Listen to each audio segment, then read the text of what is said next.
Hello students, I am Sarfraz Jakura. Please like and subscribe to my channel for more videos. Today lecture is about chapter 1 probability illustration number 34. First of all આપણે illustration 34 માં જે રકમ આપેલી છે એ આપણે ડિટેલમાં સમજીએ.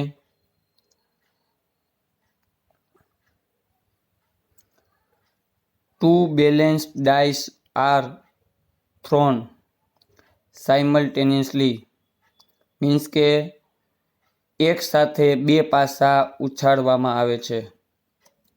આપણું રેન્ડમ એક્સપેરિમેન્ટ છે. Find the probability that at least one of the two dice shows the number 3. આપણે કોની પ્રોબેબિલિટી ફાઇન્ડ કરવાની છે? ઇવેન્ટ શું આપેલી છે કે ઓછામાં ઓછા એટલીસ્ટ વનની નીચે જો મેં અંડરલાઇન કર્યું છે, એટલીસ્ટ વન મીન્સ કે ઓછામાં ઓછા એક પાસા પર નંબર 3 હોવું જરૂરી છે. બરાબર છે? આ આપણે પ્રોબેબિલિટી ફાઇન્ડ કરવાની છે. હવે આપણે આન્સર ડિટેલમાં સમજીએ. તો ફર્સ્ટ આપણે random experiment two balanced dice are thrown simultaneously, એટલે બે પાસા એક સાથે ઉછાળવામાં આવે છે. એના ટોટલ કેટલા રિઝલ્ટ થશે? તો 36, જે આપણે શોર્ટકટમાં લખી છીએ, બધાને ખ્યાલ છે. 1 1 2 1 6, 2 1 2 2 6, 3 1 2 3 6, 4 1 2 4 6, 5 1 2 5 6 એન્ડ 6 1 2 6 6, અને ટોટલ રિઝલ્ટ થશે n બરાબર 36. આપણું રેન્ડમ એક્સપેરિમેન્ટ અહીંયા ફિનિશ થયું. હવે આપણે ઇવેન્ટ આપેલી છે કે at least one of the two dice shows the number 3. એનો મતલબ શું થાય? તો means one or more than dice shows the number 3, એટલે એક કે તેથી વધારે પાસા ઉપર નંબર 3 લખેલા હોવા જોઈએ.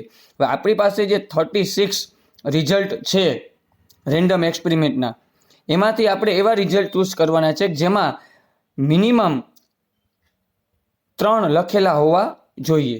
તો એવા રિઝલ્ટ આપણે ઇવેન્ટ તરીકે લેવાના છે. તો એ ઇવેન્ટને આપણે એ નામ આપી દઈ. તો એવા ક્યાં આવશે? તો 1 3, 2 3, 3 1, 3 2, 3 3, 3 4, 3 5, 3 6, 4 3, 5 3 એન્ડ 6 3. આમાં તમે જોઈ શકો છો દરેક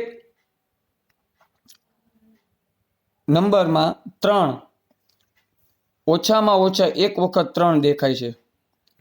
એટલે આપણે એવા જ રિઝલ્ટ લેવાના હતા કે જેમાં at least one of the two dice shows the number 3, એટલે એક કે તેથી વધારે પાસા ઉપર 3 નંબર દેખાવા જોઈએ. તો એવા દરેક રિઝલ્ટ આપણે લઈ લીધા. હવે એનો ટોટલ થાય છે m ઇઝ ઇક્વલ ટુ 11. હવે એની પ્રોબેબિલિટી આપણે ફાઇન્ડ કરવાની છે. p of a is equal to m upon n is equal to 11 upon 36. હવે અહીંયા આપણે આનો ટેબલનો યુઝ થશે નહીં, એટલે આપણે એઝ ઇટ ઇઝ આન્સર મૂકી દઈશું 11 ડિવાઇડ બાય 36. અહીંયા આપણે ઇલ્યુસ્ટ્રેશન નંબર 34 ફિનિશ કરીએ છીએ. નેક્સ્ટ લેક્ચરમાં આપણે ઇલ્યુસ્ટ્રેશન નંબર 35 જોશું. ઓકે.